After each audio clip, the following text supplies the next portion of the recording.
Selamat pagi sahabat Alkitab yang terkasih. Marilah kita awali hari ini dengan melakukan perenungan akan firman Tuhan. Bacaan Alkitab kita pada hari ini berasal dari surat Roma pasal yang ke-7 ayat 13 sampai 20. Jika demikian, apakah yang baik itu menjadi kematian bagiku? Sekali-kali tidak. Tetapi supaya nyata sebagai dosa mempergunakan yang baik untuk mendatangkan kematian bagiku. Supaya oleh perintah itu dosa luar biasa nyatanya sebagai dosa. Sebab kita tahu bahwa hukum Taurat bersifat rohani, tetapi aku bersifat daging, terjual di bawah kuasa dosa. Sebab apa yang aku lakukan aku tidak tahu, karena bukan apa yang aku kehendaki yang aku lakukan, tetapi apa yang aku benci, itulah yang aku lakukan. Jadi jika aku melakukan apa yang tidak aku kehendaki, aku menyetujui bahwa hukum Taurat itu baik. Kalau demikian bukan aku lagi yang melakukannya, tetapi dosa yang menetap di dalam aku.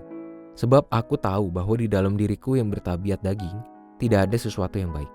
Sebab menghendaki yang baik memang ada padaku, tetapi melakukan apa yang baik tidak. Sebab bukan apa yang aku kehendaki yang itu yang baik, yang aku lakukan, melainkan apa yang tidak aku kehendaki, yaitu yang jahat yang aku lakukan. Jika aku melakukan apa yang tidak aku kehendaki, bukan lagi aku yang melakukannya, tetapi dosa yang tinggal di dalam aku.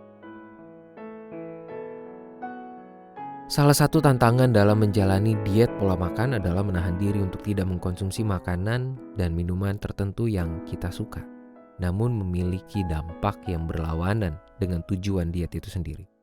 Terjadi semacam tubrukan antara keinginan untuk mengkonsumsi makanan minuman yang kita suka dengan kebutuhan untuk mencapai target diet. Alhasil kita pun berada pada situasi untuk memilih di antara keduanya. Dan seringkali seseorang mengalami kegagalan dalam diet diakibatkan ketidakmampuan untuk mengendalikan apa yang diinginkan. Berbeda dengan situasi tantangan yang muncul dalam praktek diet, Paulus menggambarkan mengenai pertentangan antara apa yang ia ingin lakukan sebagai umat Tuhan dengan apa yang ia lakukan pada kenyataan. Seperti yang muncul dalam ayat 15-16, ia menuliskan, "Sebab apa yang aku lakukan aku tidak tahu, karena bukan apa yang aku kehendaki yang aku lakukan, tetapi apa yang aku benci, itulah yang aku lakukan. Jadi jika aku melakukan apa yang tidak aku kehendaki, aku menyetujui bahwa hukum Taurat itu baik." Ia mengakui bahwa sebagai manusia yang memiliki kelemahan, khususnya dalam mencapai hidup kudus, masalah paling besar justru ia temui dari dalam dirinya sendiri. Sahabat Alkitab, kita perlu mawas diri bahwa pertentangan untuk melakukan kebaikan, yakni apa yang benar dalam hukum Allah, justru hadir dari diri sendiri.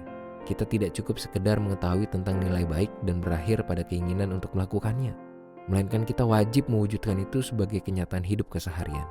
Terdapat banyak isu atau masalah yang menuntut hadirnya nilai-nilai kebenaran firman Tuhan yang semestinya mewujud melalui laku hidup setiap umatnya. Jadi marilah kita turut berupaya dalam menghadirkan nilai itu menjadi kenyataan, bukan sekedar keinginan. Marilah kita berdoa.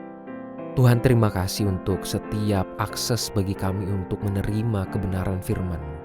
Biarlah dan tolonglah kami Tuhan untuk mampu melakukan itu sehingga setiap nilai-nilai firman Tuhan boleh menjadi kenyataan di dalam keseharian kami, bukan sebatas keinginan.